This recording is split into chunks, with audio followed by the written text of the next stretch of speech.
Good morning, সবাই কেমন আছেন? আশা করি সবাই খুব ভালো আছেন, আমরাও ভালো আছি। তো আজকে কলকাতায় আমাদের দ্বিতীয় দিন, এখনও দিদি বাড়িতেই আছি। এই যে এখন সকালবেলা হাত মুখ দিয়ে ছাদে চলে এসেছি ছানাকে নিয়ে।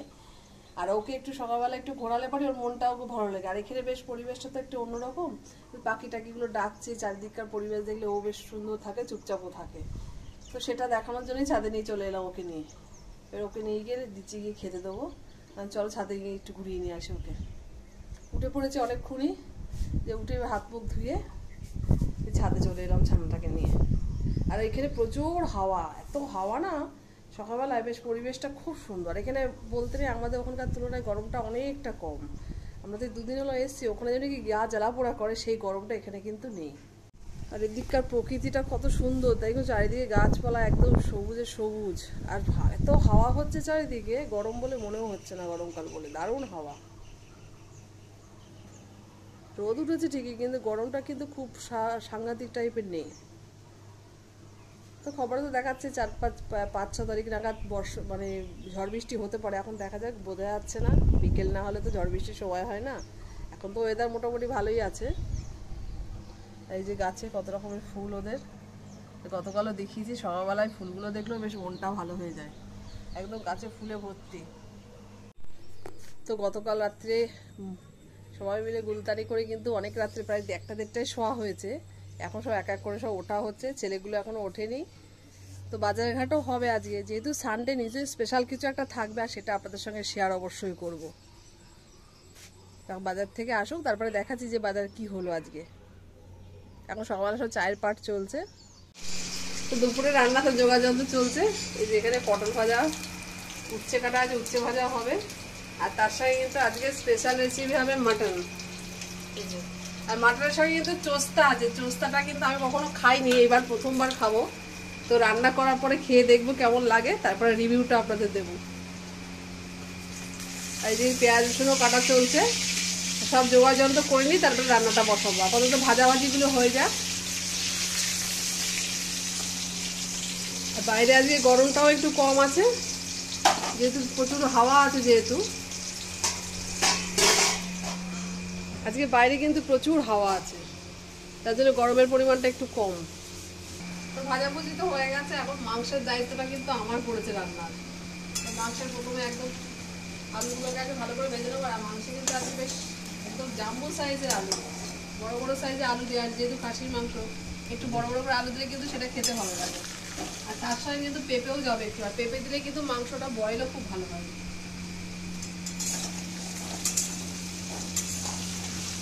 আলুটাকে ভালো করে ভেজে নিয়ে তারপরে মাংস পেঁয়াজটা দেবো তেলের মধ্যে। তো আজকে খাসি মাংস কিন্তু এই যে চোস্তা আছে, যেটা আমি কখনোই খাইনি, এই ফার্স্ট টাইম। তো আজকে খেয়ে দেখবো কিরকম লাগে। 1.5 কেজি পরিমাণ মাংস আছে, যেহেতু আমরা 6 জন আছি, সেই পরিমাণে মাংস আনা। আর আমাদের ছেলেপেলেগুলো কিন্তু এখনো ঘুমাচ্ছে, তাদের এখনো সকাল হয়নি। তো আলুগুলো ভেজে তুলে নিই, তারপর এই তেলেই পেঁয়াজ দেবো। তা আলু আর পেঁপে ভেজে তুলে নিয়েছি, এবার পেঁয়াজটা দিয়ে দিয়েছি তেলের মধ্যে। আর তেলটা একটু কমই দিয়েছি, তার কারণ হচ্ছে যেহেতু খাসির মাংস একটু তেল চর্বি আছেই, তো মাংসের থেকেও একটু তেল ছাড়বে, সেই জন্য শুধু পেঁয়াজটা এই অল্প তেলেই পেঁয়াজটা ভাজতে বসিয়েছে। আর এখানে বিভিন্ন রকম মশলা করা হয়ে গেছে, আদা রসুন কাঁচা লঙ্কা পেস্ট, আর এখানে গোলমরিচ জিরে ধনে গরম মশলা দিয়ে একটা পেস্ট তৈরি করা আছে। তো তার মধ্যে একটা টমেটোও দেওয়া আছে। তো পেঁয়াজটাকে খুব ভালো করে ভেজে নেবো, তারপর আমি এক এক করে মশলাগুলো অ্যাড করবো। তো পেঁয়াজটা আমার ভাজা হয়ে গেছে, খুব বেশি লাল করে ভাজবো না আমি। তো আদা রসুন আর কাঁচা লঙ্কা পেস্টটা দেবো।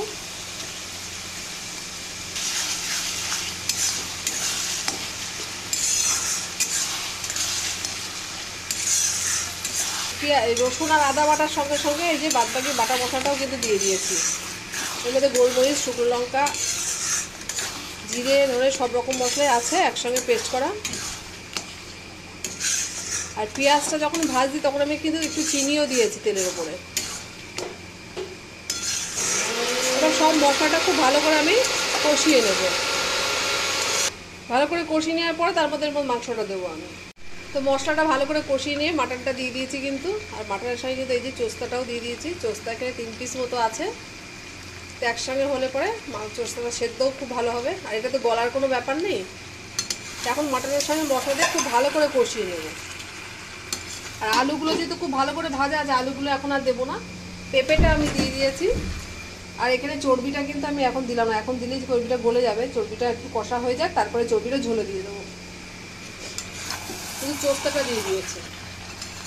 আর এই প্রথমবার আমি চোস্তা দিয়ে মাটন রান্না করছি। চোস্তাটা আমি কখনো খাইও নি, রান্নাও করিনি। এখন আমি ঢেকে ঢেকে মাংসটাকে ভালো করে কষিয়ে নেবো। তো মাটনটা কষাতে কষাতে এই যে আলুগুলোও এখন দিয়ে দিয়েছি। আর মাটনের থেকে কিন্তু জল ছাড়তে শুরু করেছে। তো এখন ঢেকে ঢেকে রান্না করে নেবো মাটনটা। একটু করে নাড়বো আর ঢাকা দিয়ে দেবো, তাতে মাটনটা সেদ্ধও খুব ভালো হবে। তা আলুগুলোও দিয়ে দিলাম, যেহেতু বড় বড় করে কাটা আলু। তো এখন ঢাকা দিয়ে দেবো,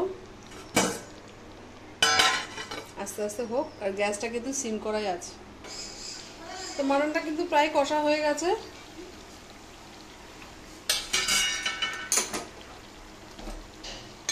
অলরেডি কিন্তু মাটনের থেকে তেল ছাড়তে শুরু করেছে।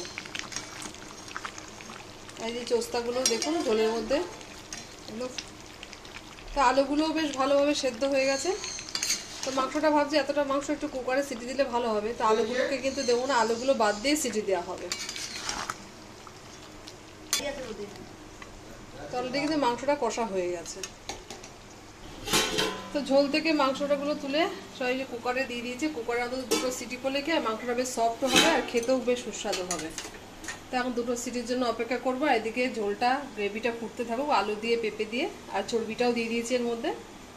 তো মাংসটা তো কুকারে দুটো সিটি দেওয়া হয়ে গেছে। আবার কড়াইতে ঢেলে দেওয়া হলো। কড়াইতে একটু ফুটিয়ে নিলে এটা রেডি হয়ে যাবে। জাস্ট নামানোর সময় 2 চামচ ঘি দিলেই কিন্তু এটা রেডি। মটন চোস্তা কারি কিন্তু একদম রেডি হয়ে যাবে। জল দিয়ে দিবি। তো কুকারটা ধুয়ে একটু জল দিয়ে দিতে হবে। এই যে মটন চোস্তা কারি কিন্তু একদম রেডি।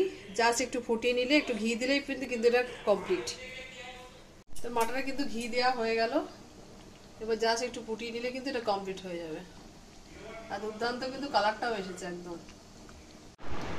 তো দুপুরবেলা খাওয়া দাওয়া তো শুরু হয়ে গেছে। এই যে ভাত নিয়ে বসে গেছে, উচ্ছে ভাজা, পটল ভাজা, তার সঙ্গে আমডাল। আর এই যে মটন চোস্তা কারি একদম, তার সঙ্গে স্যালাড আছে। তো এখন খাওয়া দাওয়া সেরে নেবো। একদম সানডের একদম জমজমাট খাওয়া দাওয়া। তো ছেলেদের তো খাওয়া হয়ে গেছে, এখন আমরা বড়রা লাস্টে বসেছি।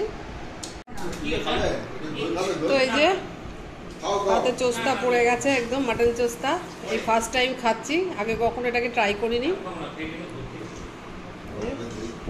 তার সঙ্গে বড় বড় আলু, আর খাওয়ার পরে অবশ্যই মিষ্টি দই।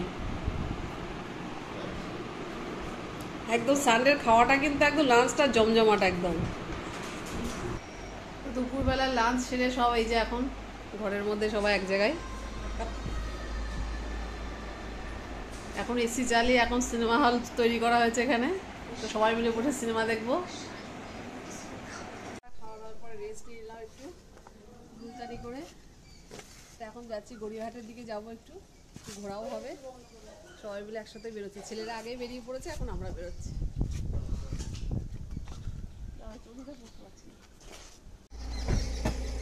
তখন সবাই মিলে বেরিয়ে পড়লাম।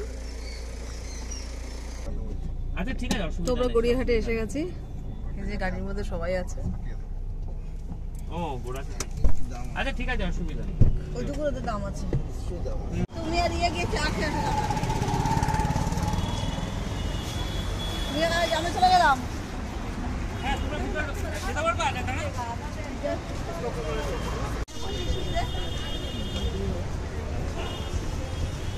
তো চলে এসেছি জুডিওতে আমরা। দিদিতে হাঁটাহাঁটি করে ক্লান্ত হয়ে বসে পড়েছে।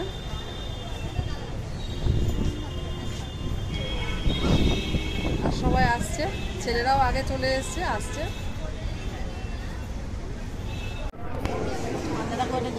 না গরম লাগছে। তো মলের মধ্যে আমরা ঢুকে গেছি।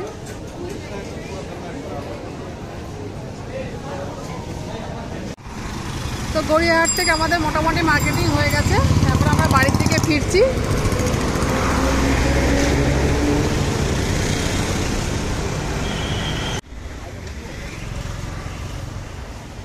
বাড়ির দিকে রওনা দেবো। তো মোটামুটি কেনাকাটা তো হয়ে গেছে, শ্রীদাসও একটু গেছিলাম, সেখানে আর কিছু কেনাকাটা হলো না, যা গরম। এবার বাড়ির দিকে ছেলেরা ওদের গাড়িতে আসছে, আমরা আমাদের গাড়ি নিয়ে বেরিয়ে যাচ্ছি। তো গড়িয়াহাট থেকে ম্যাগনি করে আমরা বাড়ি ফিরে গেছি যথারীতি। এখন রাতের খাবারের আয়োজন চলছে, ছেলেরা রুটি নিয়ে আসছে আর ঘরে মাটন তো দুপুরে হয়েছে, সেটা গরম চলছে রাতে খাওয়ার জন্য। তো আজকের ভিডিওটা আজকে আর বড় করছি না, ভিডিওটা এখানেই শেষ করছি। দেখা আছে নেক্সট ভিডিওর সঙ্গে। সবাই ভালো থাকবে, সুস্থ থাকবে।